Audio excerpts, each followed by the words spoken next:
Hi, everybody. I'm Dr. Christy Taylor, career and executive coach and founder of Work Solutions LLC and Work Global News Magazine. And I'm excited to bring you another edition of our Changemaker series. And today we are featuring one of our dynamic speakers from the Prescription for Career Success Summit.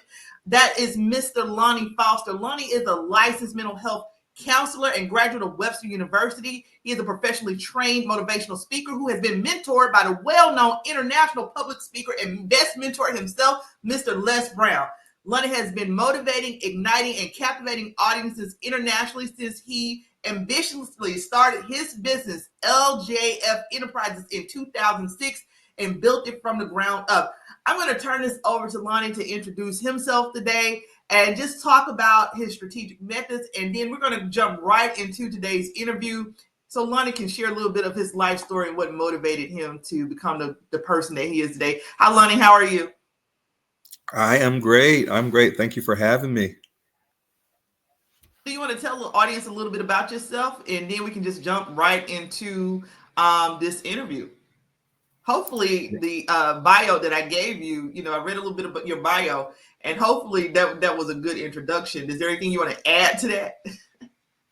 Well, I mean, the bio was pretty much head on. I can definitely say that I've always known that I've wanted to be a therapist. I've always known that I've wanted to have my own per se, and I've always known that I've wanted to inspire others. So this is not something that I'm new to. This is something that I've pretty much known since day one, and I'm just glad and happy to be doing what I've always known that I've wanted to do.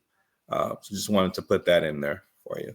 Yeah, I'm so excited just to learn more about your journey. Your bio says that you have a passion, your own personalized methods, and so much of your own life story goes into how you support your clients. So, let's just start talking about your journey from being labeled uneducable to becoming a successful therapist, speaker, and business owner is incredibly inspiring. And that's what we do here in this Changemaker series. We want to speak to individuals like you who are out here making the change one person at a time and being the dynamic person that you are. So I want you to tell us a little bit about your story and what was the turning point to help you rewrite your own story. Right on. Just as you stated, Dr. Taylor, from birth, I was labeled as being uneducable, meaning that I couldn't have the capacity to learn at a regular speed that that children who were my age, of course, back then were learning. However, it definitely didn't come easy for me. I had some people in my community that weren't so helpful, to say the least.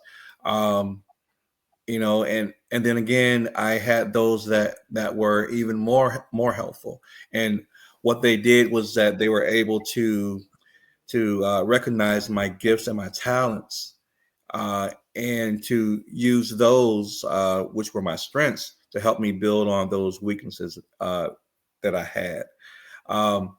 It's basically been a very long journey, but once I tagged into those individuals that were able to help me to recognize those personal strengths. I believe that was the mark that really helped me to move forward from that particular point and to do great things that I have done. So even now today, my passion is helping those individuals who are where I once was, where I basically felt helpless and in such a position where I typically couldn't help myself. So anytime that I do see those individuals, my heart definitely goes out to those persons, and I'm usually pushed to inspire them, to be better than they feel like they've ever been able to be, so to speak. But that is my dream, and that is my passion, is helping those types of folks. Well, I'm so glad that, to your point, you spoke so much about here as part of your own personal story being labeled, it's uneducatable, and you had people around you, but you dealt with the good and the bad in terms of there were some people who were not so helpful, and then there were Hmm. people who really stepped in. Who stepped in, had a community around you that really worked with you to identify your strengths, and then you were Yeah. able to take that, right, inspired by that, and even be trained by someone like Les Brown, and then go out here and rewrite your own story. Now, you've been in the mental health field for over 23 years, working with Mm. individuals, couples, and families. From your standpoint, and we're going to get a little bit more into your story too, Lonnie. What have been some of the biggest, shifts that you've seen in how people approach mental health and wellness? Well, I feel they're starting to approach mental health and wellness from more of a natural perspective, whereas in times past, these have been subjects that have been tabooed, and Mm-hmm. whereas everyone felt that there was a huge cultural stigma towards anything concerning mental health. Uh, Families were afraid to go out and get help themselves, or even to send their loved ones to a mental health office or mental health clinic, for fear of being labeled. But I feel now these are subjects and topics that are being more normalized, more now than ever.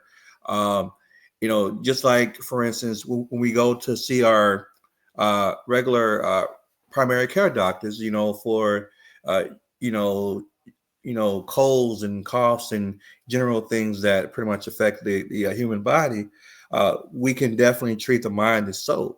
When our mental faculties are malfunctioning, or our emotional capacity is not where it should be, we should be able to go and see someone that can help us along those lines as well. So the fact that these types of things are being more normalized uh, nowadays, I think that's wonderful for the culture. I think that's awesome that we can get more into getting the help that we need, and plug into those areas to be even more robust, and in terms of helping us along, because our sanity is very, very critical. If we don't have our sanity, we're not functioning. So to have people to start recognizing that, in terms of how critical it is and how important it is, I think that's very, very special. I really love the fact of you recognizing the shift that is being made, because especially in the Black community, we don't always, there's a Mm, stigma associated mhm. with mental health. I'm going to do some more work around it. I'm like, last year we had our black Black Health Summit. That was one of the first major events we kicked off with Work Solutions. We were just saying, okay, we're going to be a social impact. Most people don't know that when you call me doctor, I'm actually a health scientist, because I do so much work in the Mm. HR and career space. Wow. But that piece is always there, right, to do that type of advocacy work. So I'm so glad that you are doing the work that you've done. Now, you've mentioned that your work feels like a calling and assignment. Kind of shared that a little bit of your story when we first started this interview. How does that deeper sense of purpose influence the way that you connect and support your clients? Well, great point, Dr. Taylor. One thing that I always share with my clients, from the very first session that I have with any client, is that therapy orientation, or that consultation call, where I'm basically leaving room open for them to ask me questions, for them to introduce themselves. I'm introducing myself. I'm talking about the history of work that I've done to help hundreds of thousands of folks over the past 23 years. But during that call, one thing that I always mention to every client is this: that I don't feel that what I do is a job. I don't feel that it's a career. I don't feel that it's a calling, but I feel that it's my life's assignment, right? Um, And if there's one thing about me, is that I'm really into, anything that is spiritual, that helps the man. Um, and there's one thing that has stuck with me since way back when. This saying, let me see if I got it right. Um, Basically, uh, there are many who are called, but few who are chosen. If I got it Yeah, I remember my right. dad used to always say that about Okay. people who go into ministry, right? Yep, I remember that. Right. There you go. Right. So a lot of us are called, but there are few that are chosen. Right. So I like to consider myself as being one of the few that are chosen, which is why I typically feel that this is my life's assignment. And many people are put into these types of positions, and they are doing this type of work, but they're not doing it effectively. I feel that that mental health takes a very special type of person to not only put in the work, but to stay in the field and to be able to effectively reach the types of clients that we end up seeing on a day-to-day basis. So you know, in the work that I've done over the past 23 years, it really thrills me, and it really excites me, that I've been able to make the marks and the measures that I've been able to make in terms of reaching all of the client demographics that I have reached.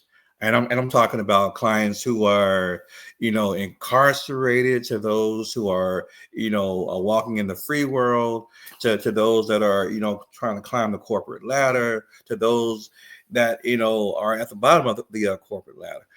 Just, any client that has a dream, basically. Um, that's who I see sitting across from me, whether it's across the screen, or pretty much across the desk. I've been able to, reach those clients in very creative ways. So I'm just very honored, in the work that I have done. And as I mentioned, this is not a job, and it's not a career, but I see it as my life's assignment, which is why, I open my practice for the clients that I see pretty much 24/7. I'm usually taking crisis calls from clients, in the state of Florida, from clients in Texas, clients in other states, also from clients internationally, from countries like Africa, Asia, Europe, Mhm. pretty much helping them to, dig deep and to be the best of themselves. So like I said, the other saying is that if you love what you're doing, if you truly love it, it doesn't feel like work. And so it's been 23 years. I don't feel like I've worked in 23 years. So I love that. I made we Facebook friends, and I made a post last night. I said, some people will consider what we do, because I still work a full time job. Some people will consider what we do, and I don't know if you're probably in your practice full time, but whenever you go out and you venture into your own business, some people will say, "Oh, that's a side hustle," or this or that, especially when you first get started. But I like to say, this is my life work. When you're doing something that you're yes. passionate about, Mhm. right? It takes time to build it up and get it where you want to go. But this is your life work. It's not a side hustle. It's not just something that you're just doing. And so I love the fact that you've been able to do this for 23 years and build it up into what you have. Now I want to shift here and talk about some of your other passions, because you're not just counseling, you're out here speaking. You've been trained by the legendary Les Brown, and you've been this Mhm. international motivational speaking career. How does that blend? How do you blend your clinical expertise with motivational speaking to create a lasting impact? And within the context of that question, I also kind of wanted you to highlight some of the things that you talk about when you're speaking internationally. Great question, Dr. Taylor. I know when actually thanks to Les Brown for his insight and his training, because he was one of the ones who actually, shared with me, that before I start, speaking full time, I definitely want to make sure that I have good, good grounding, um, and a strong foundation, so that I can kind of go from there into what I'm wanting to do regularly full time. Um, Many of the things that I had to also take into account is, you know, um, what I was gifted at, what my skills were, what my talents were, and also on the same lines, what I wanted to do. So I basically had to take all of that, and I had to synthesize that to where, I found some type of middle ground, right? Because Mhm. there's always, things that we want to do, and then there are things that we're naturally good at, and sometimes they don't always match up. So I had to basically, see, okay, well, what do I have to sacrifice in order to help things to help my aspirations to meet in the middle. And that's where I kind of found out, well, you know what, therapy and motivational speaking, um, there's some middle ground to that. Not only can I help people to, acquire coping skills and grounding tools and things, of that nature, to help them with things like anxiety and depression, right? But I can also inspire them to take that, an extra notch, and you know, um, to use the coping skills that they've pretty much mastered, to go a bit further, and to dig into their careers that they're wanting to get into, or to take their lives to the next level. And and that's what I call tapping into your superhuman potential. I love that. Oftentimes there are things that we want to do, but we don't feel that we're capable of, because we've probably never really been there, and there's fear of the unknown, right? But if we give it an honest try, and keep practicing it, and continue practicing it over and over again, that usually helps us to get better at our craft. So teaching, these clients to go beyond their mental health limitations, to being able to dig a little bit deeper, just a little bit deeper, and to perfect their craft, and to really get into what they feel essentially is their life's purpose. So just being able to do that, and to help those clients, I feel, um, that's always the way to go. I love what you're doing. I love what you're building. Now, I want you to give us some practical advice, because many people, when you talk about resilience and how you support your clients, many people, they struggle with resilience in the face of adversity. And you've dealt with so much in your own life, but you've gone on to be trained. And I do just have to give a shout out, because I used to live down in Florida, and I used to attend Christ Universal Temple in Miami, which is the church Les Brown is actually a member of. He actually came out of that church, and he used to come to our church and speak to us all the time. Fantastic, fantastic speaker. Um, Wow. so you've done so much in terms of how you motivate people. But I want to, sharing your own story. Many people, they struggle with resilience in the face of adversity, and you're a real life demonstration of how to overcome that, how to supersede um, stigmas and things people may label us as. What are some of those practical tools or mindset shifts that that you teach your clients to help them? Don't tell us everything, because we want people to tune in for the Prescription for Career Success Summit. But what are some of those practical tools and mind that you use for mindset shifts that you teach your clients to help push them through difficult times? Another great question. Oh, love the questions. uh, well, I think, and then, I guess because we're still talking about Brother Les, uh, one thing about Les Brown that a lot of people don't know unless they've heard him speak, is Yeah. that uh, he, you know, Brother Brown and I share similar stories, right? He was also deemed uneducable back in his day, you know, and little people don't, there are very few people that know that very known fact. But he, Les Brown also grew up in the state of Florida, right in Miami Gardens, right? His mother was Mamie Brown, who he talks about quite extensively in his speeches, but I feel that's what initially connected me to Les Brown is the fact that he and I shared those similarities. So that alone came naturally. Aside from that fact, a little bit about my story. Basically, you guys already know that I was basically born and deemed to be uneducable, right? And what really beats me is that there were pillars of the community that fed into that. They probably didn't know that aspect pretty much about me, but they fed into that fact that I was perhaps deemed uneducable, right? um Case in point, I had a second grade teacher basically, and that like I said, like she ridiculed me severely because I didn't know my mathematics, and it was really tough for me to get into it, or to learn the basic concepts around that.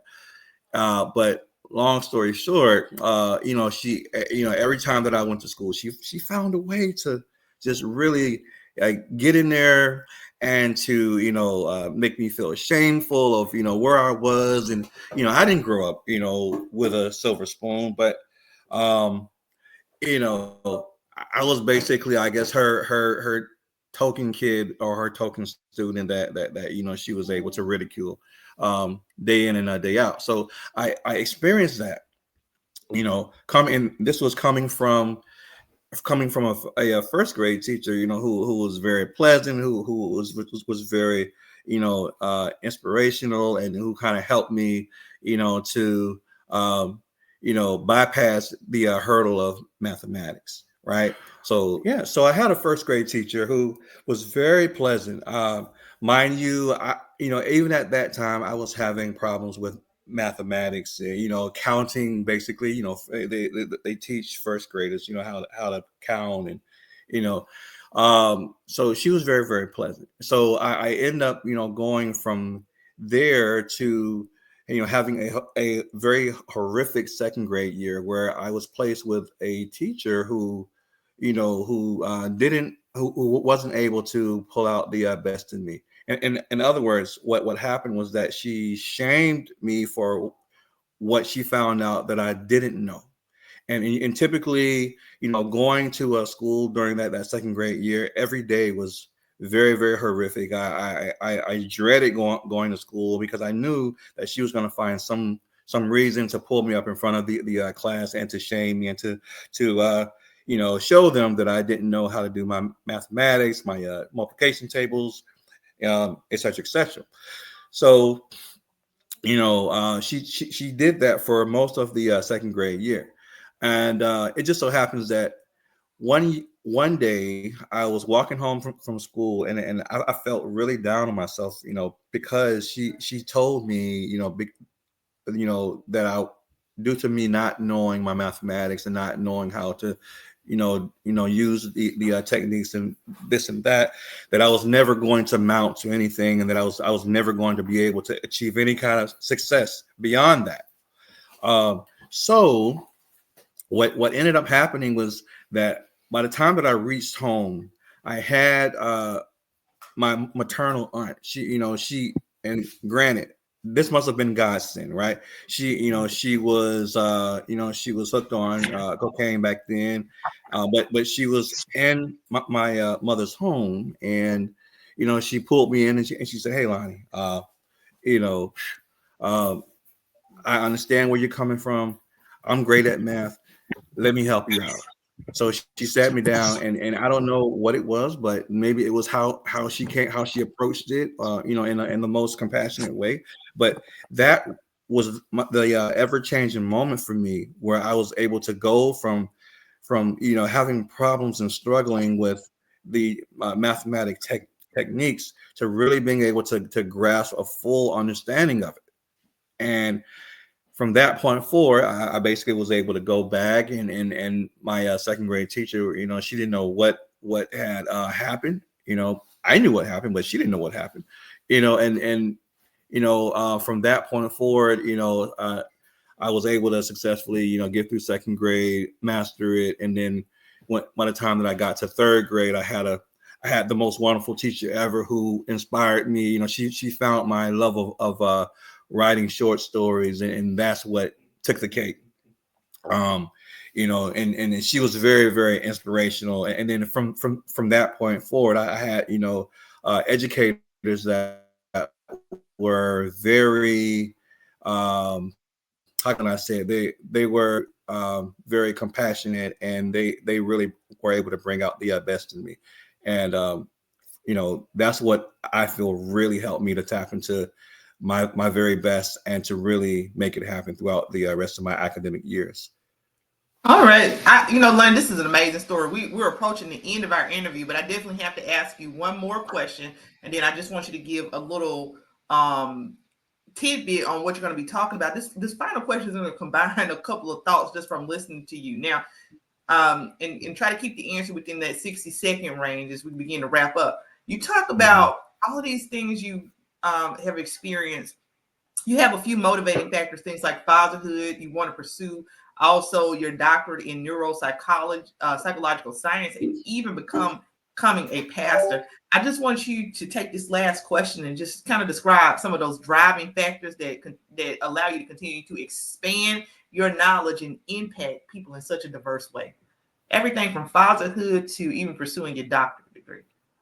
Mm-hmm. Um, if I can say one thing to people that are listening to this interview, um, don't allow your limitations to keep you spellbound. Right? You're looking at someone again who was deemed uneducable from birth. Right? Uh, if you're a parent, or if you are looking to get into a higher rank in your field, um, you know definitely take some time to tap into yourself, and to learn about what your gifts and your skills and your talents are, right? And create a map that can help you to strategize and actually get there. Um, but don't let those types of things limit you. There are so many people who are afraid to tap into their superhuman potential because of the limitations that society puts on us, right? uh, Society doesn't know you the way that you know you, and I had to learn who I was for myself in order to tap into that superhuman potential. So now, what I did was I changed my world. Right? Gandhi says that we must be the change that we need to see, that we want to see in the world. So I had to do that. I had to go through that transformation process throughout the course of my own life, to where I was able to achieve those types of things that I wanted for myself. And as a result of having done that, now I'm able to teach those who are in positions that I once was.